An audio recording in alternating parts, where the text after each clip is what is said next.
말씀하시면 됩니다.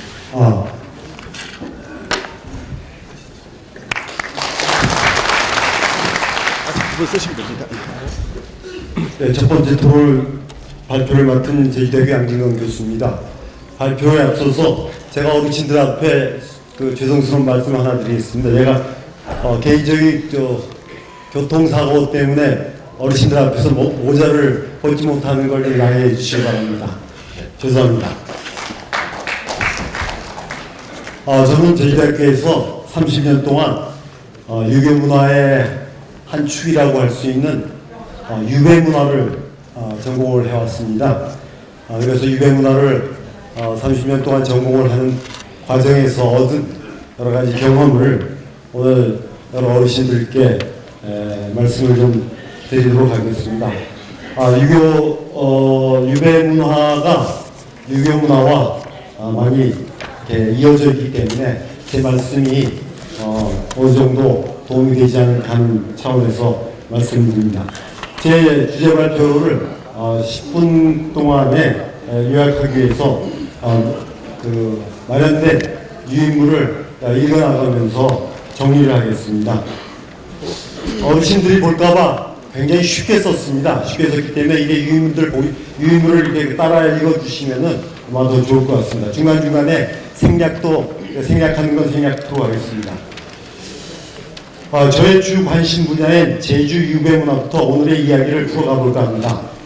저는 서울신문에 유배의 귀한 길이라는 칼럼을 현재까지 만 3년째 쓰고 있는데 유배라는 다소 어렵고 어두운 이야기를 많은 분들이 읽어주시는 것을 보면서 많이 놀라고 있습니다. 유배에 대한 관심은 곧 한국 유교에 대한 관심과 맞닿아 있다고 해도 결코 틀리지 않을 것입니다. 그런데 제 입장에서 이 글을 쓰는 입장이 좀 다르다면은 저는 지나치게 가부장적이거나 위계서열적인 이런 것들은 철저히 배제하면서 복고적이기보다는 현대적으로 우리 사회의 위기와 문제에 대답을 하는 형태로 칼럼을 가급적 재미있게 써왔고 발표했습니다. 그랬더니 누구보다 젊은 학생들로부터 이 글이 공감이 큽니다. 젊은 학생들의 공감은 유교의 현대적 활용 방안과 관련해서 중요한 변수라고 생각합니다.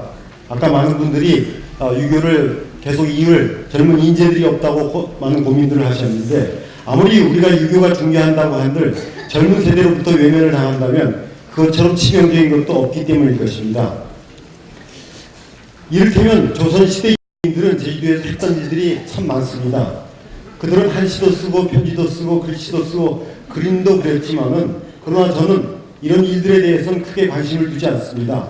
그것은 유배 문학을 하거나 다른 전공자들의 문제라서 그렇기도 하지만은 저는 그런 것들이 모두 유배인 자신을 위한 것이었다는 이유에서 큰 관심이 가지 않고요. 다시 말해서 유배지의 현지 주민들을 위한 행위는 아니었다는 뜻입니다. 그런 점에서 중국 해남도에서 유배 생활을 했던 소동파를 두고 동파는 불행했지만 해남은 행복했다고 하는 이유가 그가 시를 잘 썼기 때문만이 아니라 무지몽매한 유배지 현지 주민들과 함께 어울렸기 때문이었다는 이런 사실에 저는 아주 큰 흥미를 갖고 있습니다.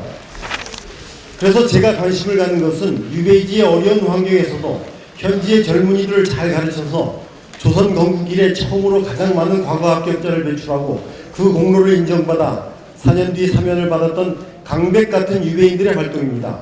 그는 1728년 이인주와 난에 연루되어서 철산에 유배됐는데 교육과 활동을 통해 무지몽매한 현지 주민들과 적극적으로 만났던 것입니다. 그 밑으로 조금 더 내려가겠습니다. 선비들이 유배를 당하면 정치인으로서의 기능은 상실했지만 학자적 기능은 여전히 가능했기 때문에 유배 생활을 서재 생활로 전환한 사람들이 많았습니다. 많은 사람들이 많은 한시도 쓰고 편지도 썼지만은 어떤 유배인은 이 시간에 현지 주민들을 가르쳤던 것입니다. 사실 추사 김정희 선생이 위대한 것은 추사체를 완성하고 세안도를 그렸기 때문만이 아니라 제주도 주민들과 기꺼이 만나고 그들에게 가르침을 주었기 때문이라고 해도 과언이 아닐 것입니다. 이 같은 유배인들의 활동이 왜 중요한가 하면은 당시 계급으로 차별을 구조한 조선시대의 위계 질서를 넘어선 어느 정도의 이타적 행위였기 때문입니다. 제가 역사 스토리텔링에서 관심을 두는 문제는 바로 이런 만남, 이런 활동입니다.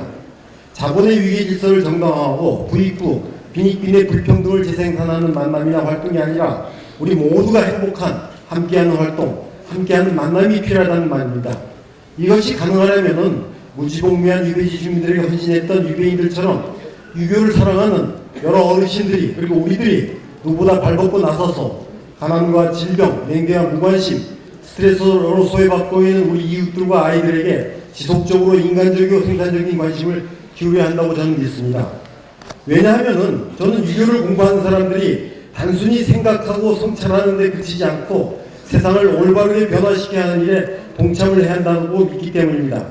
그런데 유배 문화를 공부하다 보니 바로 이런 일을 했었던 유배인들을 만나게 되면서 그들이야말로 전통시대에 살면서도 어쩌면 우리가 지향해야 될 새로운 유교의 방향을 가르쳐 주는 것이 아닌가 하는 생각마저 들게 되었습니다. 유배인들 가운데는 인간관계에 있어서 아는 사람들만이 아니라 유배지에 전혀 모르는 사람들과도 문화가 다른 사람들과도 공존하는 모습을 보여주고 있기 때문입니다. 이렇듯 유교는 인간관계에 있어서 아는 사람들 간의 관계만이 아니라 전혀 모르는 사람들, 인종이 다른 사람들, 문화가 다른 사람들과 어떻게 공존할지에 대해서 이미 얘기하고 있음에도 불구하고 현대 한국 유교는 그런 실천을 제대로 하고 있는지 자문하지 않을 수 없습니다. 알다시피 한때 유교는 근대화의 장애물이라고 여긴 적이 있습니다. 그것은 한국만이 아니라 중국이나 일본, 나아가 홍콩, 싱가포르, 베트남 등 유교의 영향을 받은 나라들의 공통적인 견해였다고 해도 과언이 아닙니다. 그러나 동아시아가 경제적으로 부상하면서 많은 사람들이 유교적 영향의 긍정적인 측면을 눈여겨보게 되었습니다. 서구의 근대성이 개인적 이익의 극대화를 기반으로 했다면 동아시아의 근대성은 유교적 영향 때문에 협력, 소통, 협업, 상호 존중 같은 이런 것들을 존중한다 사실입니다. 이런 동아시아 여러 국가들 중에서도 한국은 특히 유교적 순수성을 가장 많이 보존하고 있고 그 전통이 매우 풍성한 나라입니다. 그러나 이러한 한국의 독특한 유교 전통은 지나친 국가주의, 정경유착, 인맥에 대한 지나친 의존, 개인의 존엄성이나 인권에 대한 상대적 무관심 등 부정적인 요소를 낳는 원인이 되기도 하여 비판을 받아온 것도 사실이기도 합니다. 다음 장으로 넘기겠습니다. 그래서 저는 한국 유교는 그 무궁하고 풍성한 전통을 바탕으로 하면서 복고적인 형태가 아니라 현대적인 형태로 새로운 문화를 만들어 나가야 된다고 생각합니다. 이런 맥락에서 현대적인 새로운 문화를 만들기 위한 방안으로 이제 유교 문화 콘텐츠를 마련해야 할 것 같습니다. 저는 제주도에서 한 30년 동안 유배 문화를 공부했고 최근에는 유배 문화 콘텐츠로 유배 문화를 쉽게 널리 알리고자 노력을 하고 있습니다. 그러나 유교의 현대적 활용 방안을 말하기 전에 짚고 넘어야 할 문제가 있다고 생각합니다. 요즘 문화 콘텐츠의 중요성이 문화산업적 차원에서 많이 언급이 되다 보니까 지나치게 상업적인 측면만을 강조하는 경우가 없지 않습니다. 제가 제주 유배 문화를 기반으로 추사 유배길을 만들고 면함 유배길, 추사 유배 밥상 전시회, 광해군 창작 음악제, 유배 음악제, 유배 영화제, 유배 꽃차 전시회, 추사 유배길 체험 프로그램 등 다양한 스토리텔링 컨텐츠를 만들고 있고 현재도 만들고 있습니다만은 그 결과 대통령상과 국무총리상, 탐나문화상 등을 비롯해서 여러 종류의 상들을 수상했는데 무엇보다도 이런 상들을 준 이유가 관광적인 측면에서만 높은 평가를 하지 않았는가 하는 생각이 듭니다. 그러나 제가 생각하기에 유교문화 콘텐츠의 산업적인, 관광적인 이런 논의에 앞서서 그보다 중요한 것이 그 바탕이 무엇인가 하는 문제의식이 선행되어야 할 것 같다는 생각입니다. 단순히 돈을 벌자고 그것을 만드는 것이 아니라면, 단순히 일자리를 만들자고 그것을 만드는 것이 아니라면 무엇을 위해 그것을 만들려고 하는가 하는 진지한 문제의식이 필요하다는 것입니다. 그것이 없으면은 역사 드라마의 유명세를 빌어서 여러 지방자치제마다 우후죽순처럼 지어졌던 영화 드라마 세트장들이 결과적으로 빈 껍데기 애물단지로 전락한 경우와 마찬가지 신세가 될 것이 뻔하기 때문입니다. 문제의식이 없이 관광 인프라에만 치중하다가는 죽은 전시관, 죽은 박물관을 만들어서 국민의 혈세를 낭비한 예는 여러 지자체에서 현재 많이 목격되고 있습니다. 제주도에서 유일한 유교 문화 콘텐츠인 추사관 같은 곳은 매년 2억이 넘는 적자가 누적되는 데다가 제주도 공영관광지 30곳에 대한 운영평가 결과 가운데 추사관은 3년 동안 28위, 29위, 27위를 기록할 정도로 참담합니다.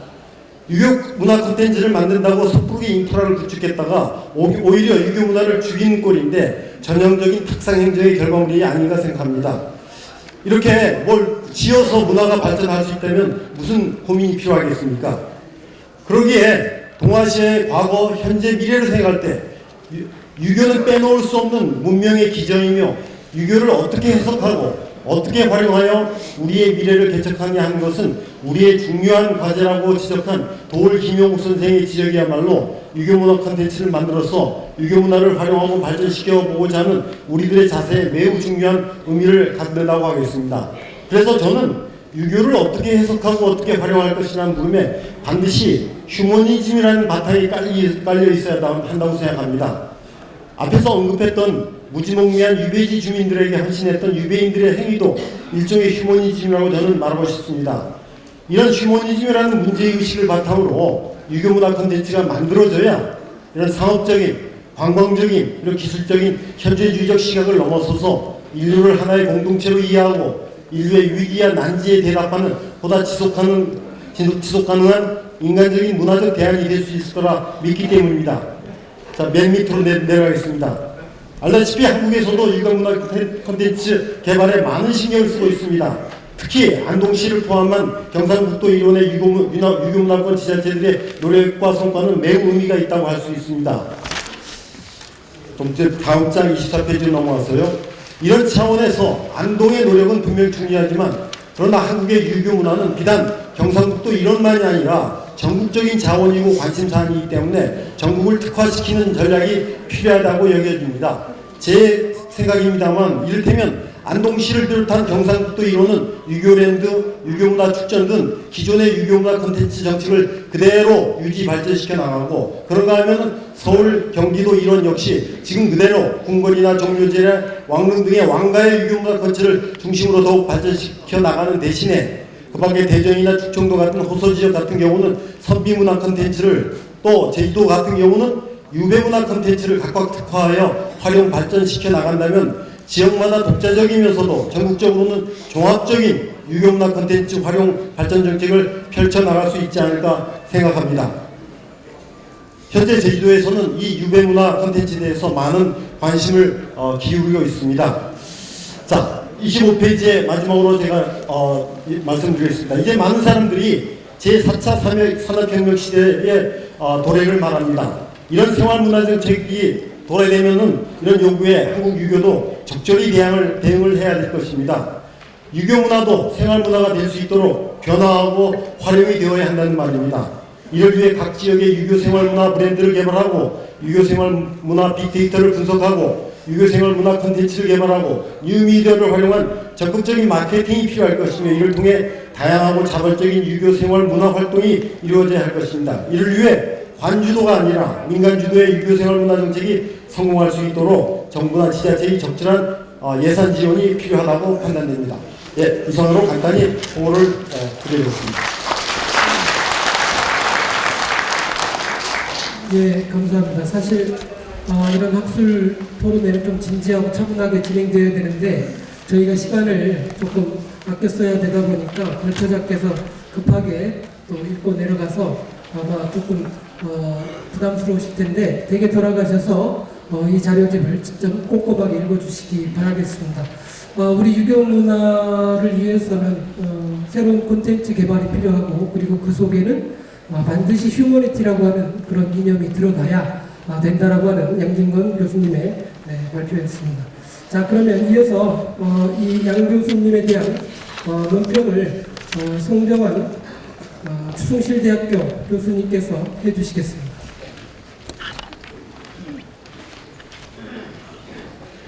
네, 안녕하세요. 저는 숭실대학교 IT대학 글로벌 미디어학부에 있는 송정환 교수라고 합니다.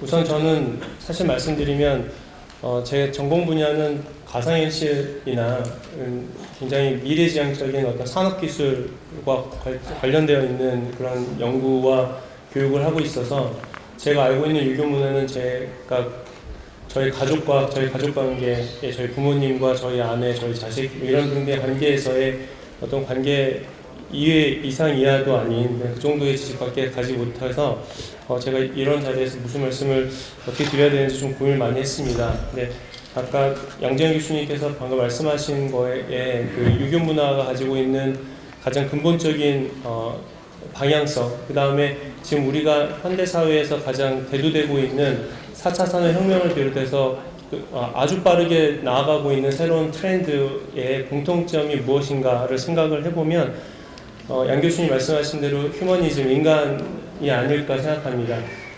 이 모두 다 우리가 인간이 어떻게 인간답게 살 것인가에 대한 고민에 대한 결과라고 생각을 하고요. 유교 문화 이 또한 인간이 어떻게 인간답게 살고 인간의 관계가 어떻게 지속될 수 있는가 이거에 대한 성찰과 고민에 대한 답이 아닌가 이렇게 생각을 하고 있습니다. 근데 지금 많은 문제점이 발생하고 있는 거에 제가 가장 크게 느끼는 점은 바로 인간이 가지고 있는 그 비합리적인 가치를 외면하고 합리성이라고 하는 거에 너무 매몰되면서 인간의 어떤 본질이 깨지고 있지 않나라는 그런 생각을 좀 했습니다. 제가 학생들을 많이 가르치면서 학생들과 대화를 해보면 많은 학생들이 결혼을 안 하겠다고 굉장히 자신 있게 얘기하고 너무 많은 심각한 문제가 이제 혼자서 밥을 먹고 혼자서 술을 먹고 그래서 편의점에 굉장히 뭐 수입만 늘어나는 어떤 굉장히 기형적인 구조가 많이 일어나고 있습니다. 제가 이거에 대한 진지한 고민을 해보면 결국에는 인간이 지금 너무 저희 나라와 사회가 합리성이라고 하는 가치를 바탕으로 해서 경제에 대한 성장을 추구하기 위해서 모든 것이 논리적이고 이성적이고 합리성을 기반으로 해서 이루어지다 보니까 인간이 가지고 있는 본질의 비합리적인 가치가 자꾸 외면당하고 소외되고 있지 않나 하는 생각을 갖게 됩니다. 인간의 영혼을 가장 행복하게 만들고 인간의 영혼을 가장 건강하게 만드는 3대의 영양소는 누군가 무엇을 했을 때에 대한 그 인정과 칭찬, 격려, 그 다음에 누군가를 계속 안아주고 보듬어줄 수 있는 사랑, 그 다음에 스스로 선택을 할 수 있는 자율적인 선택, 이 세 가지라고 합니다. 인정하고 사랑하고 선택할 수 있도록 하는 것.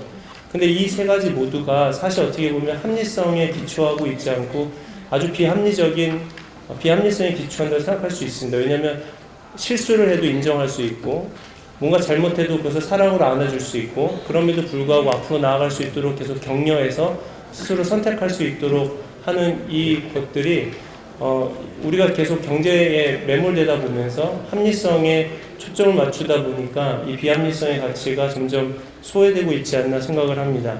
네, 여러분도 어르신들 저도 물론이거니와 어릴 때 제가 사용했었던 LP판이 전부 다 소멸됐고 지금 다 디지털로 MP3로 듣는 시대가 오지 않았습니까? 그러나 지금 다시 LP판이 다시 만들어지고 LP판이 다시 이제 플레이가 되고 LP판을 다시 구매를 하는 시대가 오고 있습니다. 그 LP판이 왜 디지털의 음악보다 더 사람들을 매력적으로 느끼게 하는가?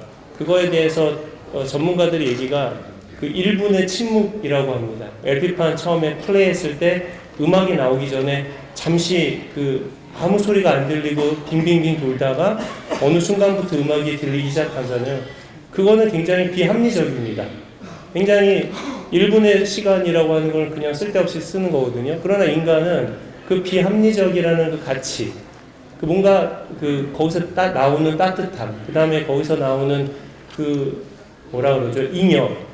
그거에 대한 가치를 인간은 원래 가지고 있기 때문에 제가 생각하는 이 현대의 앞에서의 새로운 4차 산업혁명을 비롯한 새로운 이 기술의 시대에서 모든 사회가 합리성을 추구하고 있는 이 시점에 유교문화라고 하는 이것은 이 유교문화가 전통이라고 하는 이 문화의 본질은 바로 합리성이 아닌 비합리성의 어떤 인간이 원래 가지고 있는 본질을 추구하고 그 부족한 점을 메꾸는 중요한 자리와 역할을 해야만 하지 않을까.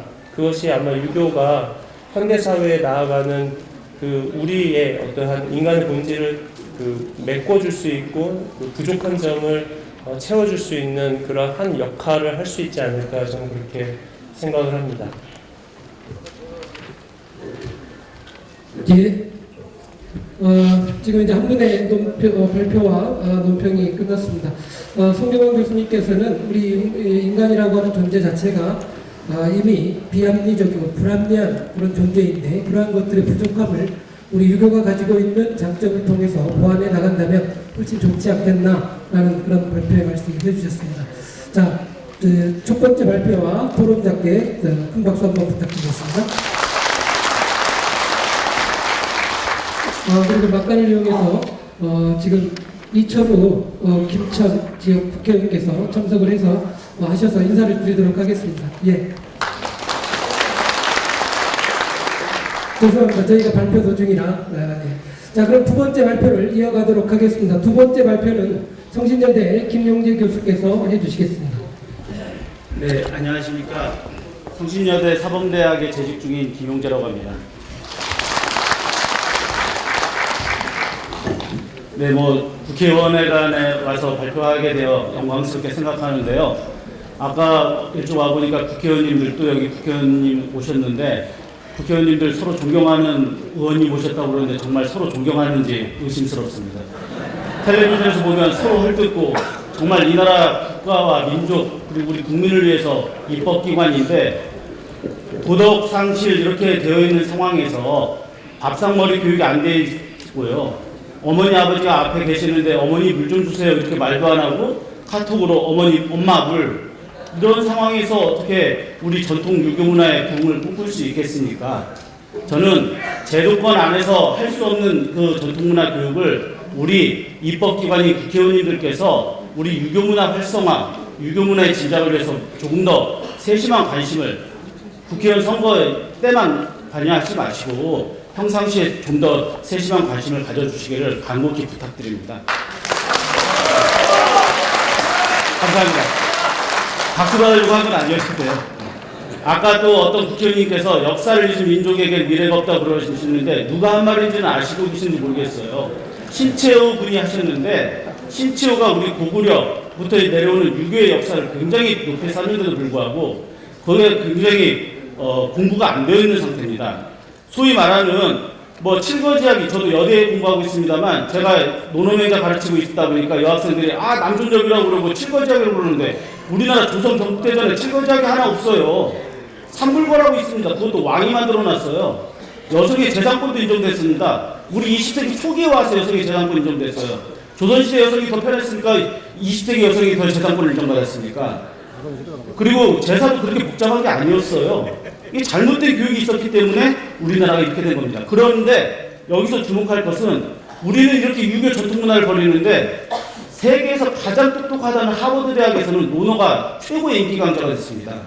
거꾸로 가고 있어요.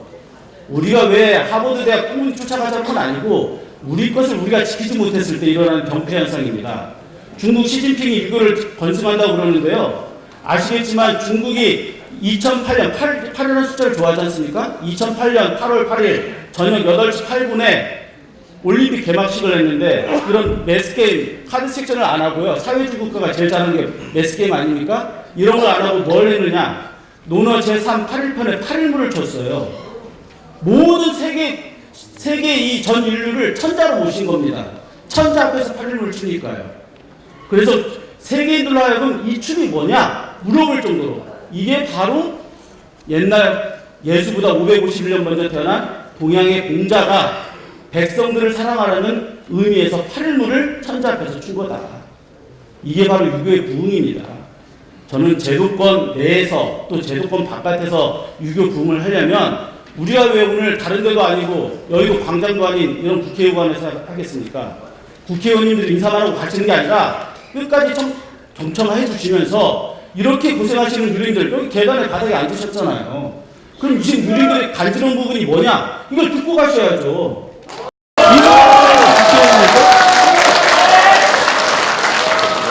20세기까지는 전쟁을 잘하는 문명 선진국이 세계를 주도했지만 21세기는 문화 강국이 세계를 주도합니다. 콘텐츠가 많은 우리 동양의 문화권, 중국도 마오쩌둥이 벌였던 유교가 다시 살아날 수 있는 길은 바로 우리 대한민국이에요.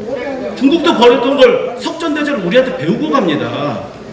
아무튼 이런 취지에서 제가 국회에 온 이상 여러 유림들한테 오해받지 않는 범위 내에서 몇 가지 제언을 해드리고 싶습니다. 간단하게 제가 벌써 3분을 까먹었, 4분을 까먹었으니까 빨리빨리 하겠습니다. 뭐 일본 하면 사무라이고 영국 하면 신사입니다. 우리나라는 뭘까요? 선비. 예, 선비입니다. 요즘 국격이라는 게 있어요. 국가 브랜드. 프랑스 하면 예술의 나라, 피카소 뭐 이런 거 생각하죠. 독일 하면 전차군단, 독일 기차 시간 보십시오. 이걸 배운 나라가 일본이에요. 우리나라 국격은 뭡니까? 여자 프로골프가 많은 나라입니까? 우리나라가 정신적인 주주를 살려야 된다고 봅니다. 제가 늘상 하는 얘기지만 우리는 전쟁 끝나고 먹고 살기 바쁘니까 우리 전통을 버렸어요.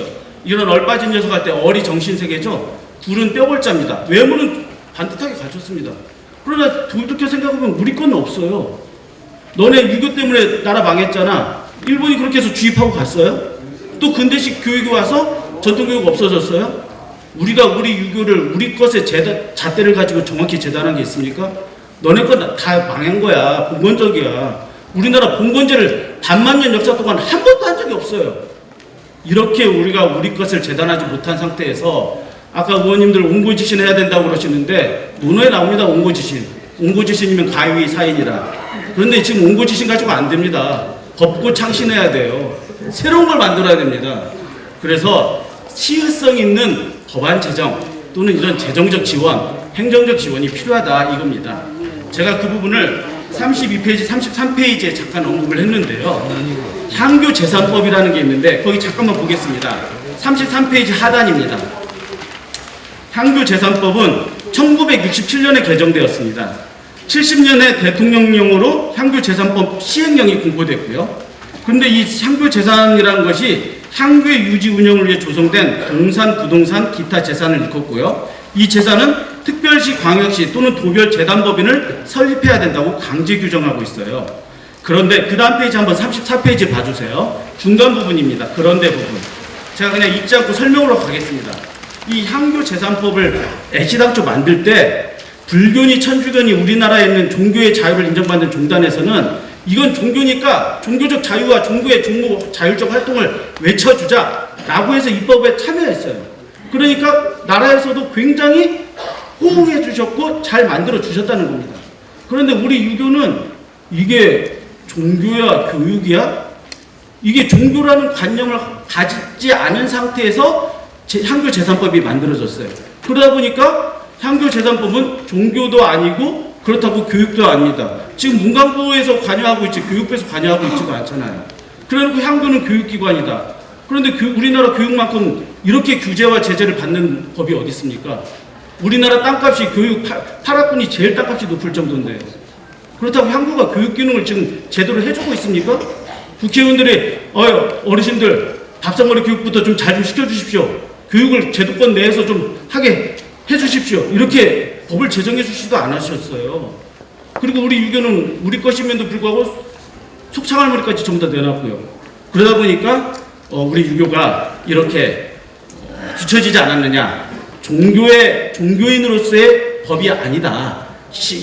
좀 시의적절한 법이 돼야 되지 않겠느냐. 그런 것이었고요. 그걸 제가 도표로 만들어 놨습니다. 그 다음에 39페이지에 와보시면 대성전 명륜당 사용 불가하다라고 되어 있는데요. 아니 대성전 명륜당이 사용 불가하면 무엇을 보여주고자 하는 겁니까? 우리가 명륜당 할 때 당자가 당당하게 보여줘라. 교육을 당당하게 시켜라. 그게 명륜당입니다.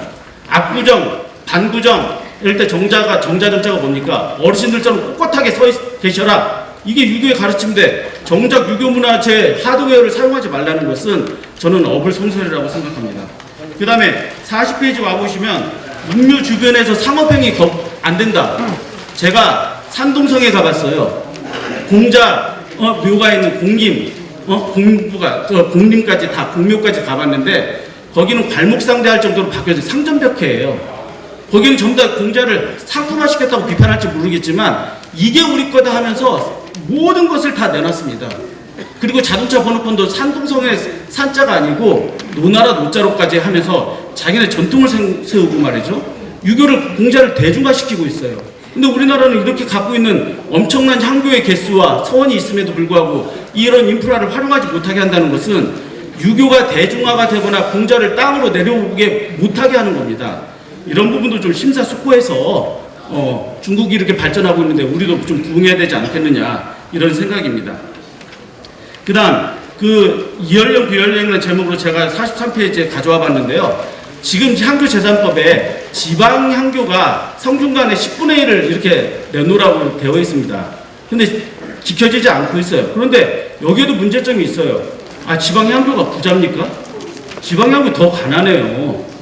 그러면 국가에서 이 유교를 부흥을 위해서 뭔가 더 강력한 제도를 마련해 줘야 되고 모법이 제정돼야 된다고 봅니다. 그래서 좀 이런 부분에서 모법을 만드는 과정이 좀 힘들고 고난하다. 그러면 뭔가 아까 지도자대회가 청주에서 8월달에 열렸다고 그러는데 향교, 성균관, 유림, 유도회 이런 삼위일체가 되는 뭔가 협의안이 나와야 되지 않겠느냐. 저는 그렇게 생각합니다. 그래서 이 결론 부분에 보면 하도 빨리 끝내달라고 해서 제가 말은 빨라졌고 목소리는 커졌습니다. 되게 가서 읽어보시면 될 것 같고요. 45페이지 결론 부분을 보시면은요. 저는 유교문화 확산을 위해서 이건 한 2분 만에 읽겠습니다. 유교문화 확산을 위한 가장 기초적이고 안정적인 단추는 법 행정적 방면에서의 지원입니다. 현재 우리나라 정부에서는 여러 채널을 통하여 우리의 전통 유교문화 확산에 심혈을 기울여주는 것으로 알고 있습니다. 오랫동안 유교를 공부하는 학자로서 매우 고무적인 일이라 생각하며 또 문화체육관광부 관계자, 정부 관계자님들께 심심한 감사의 마음을 전합니다. 다만 유교 확산을 위한 근본적인 출발점은 향교와 성균관을 지원할 수 있는 법안의 제정이 필요할 것입니다. 만약 이러한 문법 제정하는 과정이 난해하고 고달픈 여정이라면 차선책으로 현재 향교재산법에 성균관과 향교를 지원한다는 문구 삽입이라도 고려해보면 어떨까라고 조심스럽게 제언해봅니다. 물론 이 길은 법안의 제정, 개정에 종사하시는 국회의원님들의 관심이 절실하게 요구되는 바입니다. 지방의 향교 발전을 위해서는 조례에 적시되는 것만으로는 태부적입니다. 현재 지방향교가 지원받는 상황도 그다지 넉넉하지 못합니다. 아래는 그 이유는 향교재산법의 개정안에 대해서 제가 기술해 놓은 거니까 우리 어르신들께서 참고해 주시면 감사하겠습니다. 이상으로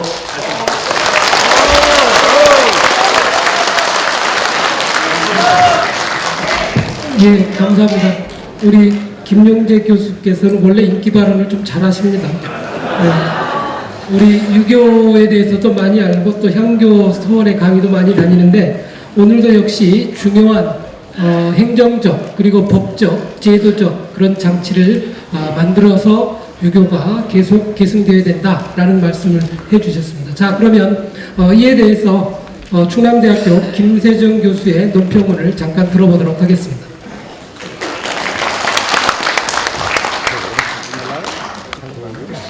예, 충남대학교 철학과에 있는 김세정입니다.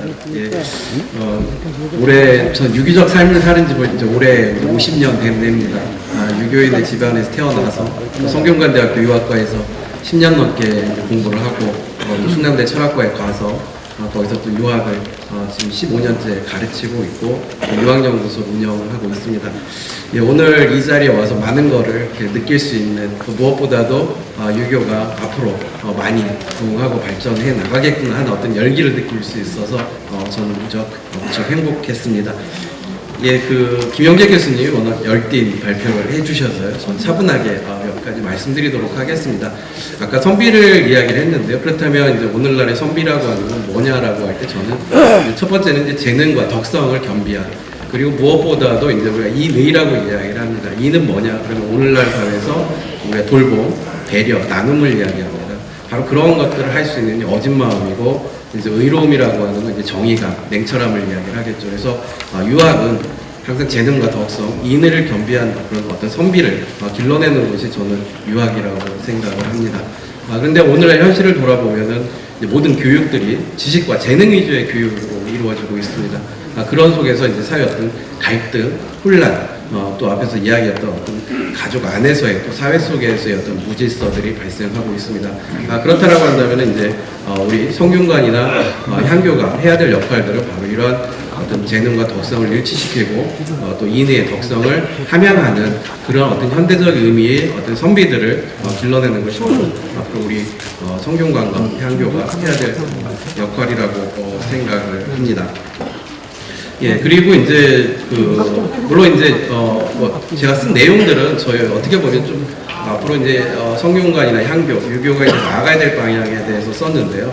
아까 이제 김용길 교수님이 이제 법적인 문제와 이제 중국의 예를 들어서 말씀을 해주셨으니까, 근데 제가 작년 올해 거의 10여 차례 중국을 다녀왔습니다. 이제 학술대회인데 가서 느낀 게 뭐냐면은 이제 중국은 지금 이제 지난 10여 년간 넘게 경제 성장을 하고 나서 지금 뭔가 이제 새로운 사회로 나아가야 되는데, 우리 같은 경우 이제 서구의 제도를 받아들였죠. 근데 이제 중국은 지금 시진핑이 중국의 전통을 바탕으로 한 어떤 미래 사회를 구상을 하고 있습니다.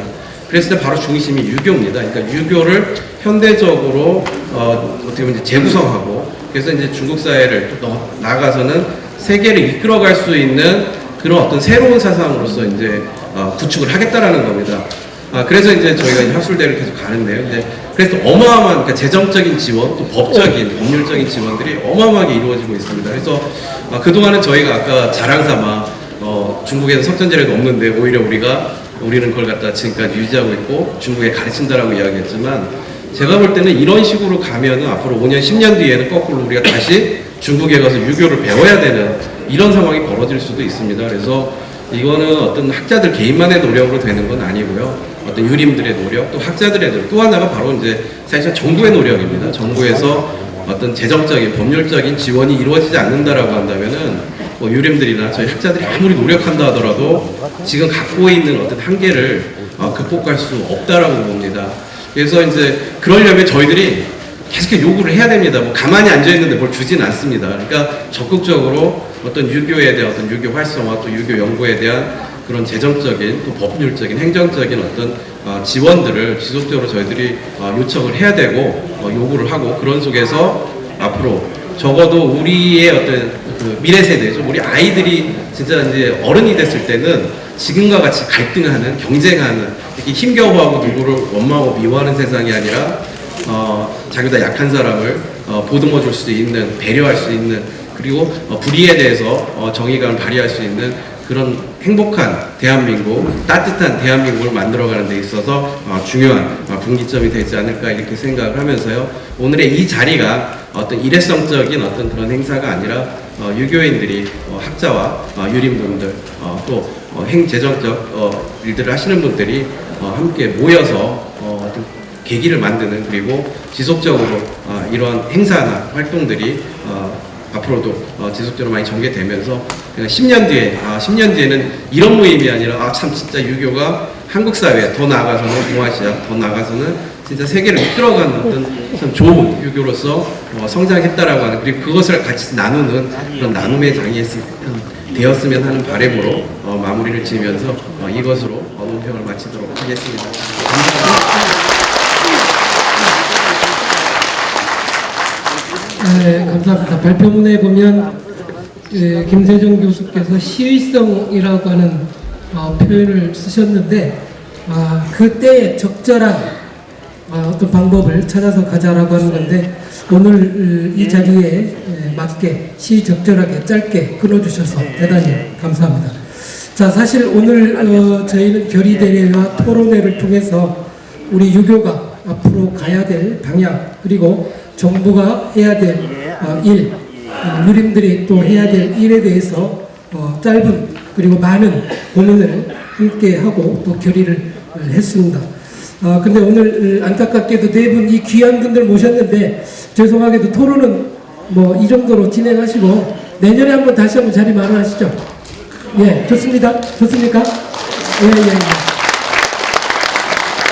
자, 이런 귀한 분들의 자리는 자주 마련할수록 좋겠죠. 내년에 더 진지한 자리 만들기로 하고, 자, 관장님께서 오늘 마지막 우리 유림 어른들 이렇게 오셨는데 형식적인 대회사 말고 진정 어린 총평을 관장님께서 해주시겠습니다. 자, 큰 박수로 맞이해 주십시오. 예, 오랜 시간 동안 자리를 지켜주셔서 대단히 고맙습니다. 더더군다나 우리 교수 네 분 너무 고맙습니다. 제가 이때까지 제가 마음속에 저차만 고민하던 거를 속 시원하게 말씀해 주셔서 더 고맙습니다. 예. 앞으로 이런 기회를 자주 갖도록 하겠습니다. 오늘이 시작이라고 생각하시고, 저는 성균관에서 여러 일을 갖다가 고민을 해봤습니다만은 우리 성균관 혼자만으로는 절대 되는 일이 없습니다. 오늘처럼 이렇게 많은 분이 모여서 같은 마음으로 같은 우리 어떤 외교 발전에 대해서 같이 고민해 주셔야 됩니다. 예. 지금 현재 제가 종교 지도자로서 종지협이라 하는 단체에 나오고 있습니다만은 거기에 보면은 7대 종단이 나옵니다. 그런데 그 신도수를 가지고 어떤 종단의 이제 세를 이야기하고 있는데 우리가 제일 마지막입니다. 그런데 며칠 전에 가보니까 더 우스운 게가요, 우리가 가정문화, 즉 우리 유교 문화는 우리 가정으로부터 시작해야 되는데, 지금 우리나라 제일 고민 중에 고민이가 우리 인구가 줄고 있습니다. 예, 그래서 심지어 외국 참 며느리들 가가지고 뭐 자손들 참 일어나고 이랬는데, 거기에 가보니까 우리가 고민하고 우리가 그거를 챙겨야 되는데, 천주교하고 절의 스님들이 인구 문제에 대해서 아주 심각하게 이야기합니다. 제가 가만히 들어요. 아주 우스운 이야기 같이 들립니다. 자기네들은 자식도 놓지도 않으면서 말이요. 자기네들 고민하고 있습니다. 그래서 제가 대주교 이름 뭡니까? 김희중. 김희중 대주교 보고 좀 솔선수범합소. 저 낫지도 않은 사람들이 우리가 지금 고민하고 우리가 엄청나게 예로서 했는데 거기에서 다 같이 이야기하느냐 이런 이야기도 했습니다. 그래서 지금 우리 유림들이 우리 본연의 자세로 우리를 철저히 챙겨야 됩니다. 그래가지고 앞으로 우리 한국 종교계에서도 우리 유교가 제일 앞장서야 우리나라가 산다하는 거 여러분 명심해 주셔야 됩니다. 예. 아까 중국 관계 이야기가 있었는데, 저희들이 지금 현재 중국에서 우리나라의 여러 관계 모든 걸 배워가고 있습니다.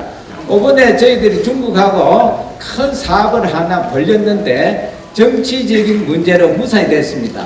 저희들은 그 공모에 가서 석전대전을 우리나라와 똑같이 한번 하려고 한 500명이 가서 하도록 아주 구체적인 데까지 인원이 다 됐습니다. 그런데 그게가 정치적 이유로 무산되는데 아마 내년쯤은 실현되지 않을까 싶습니다. 그래서 국제적으로나 국내적으로나 우리 유교가 우리나라 종교계에서 가장 선두로 달릴 수 있도록 저 앞장서서 노력하겠습니다. 앞으로 많은 부탁 좀 드리겠습니다. 여러분 고맙습니다. 지금까지 건강하십시오. 감사합니다. 예, 감사합니다.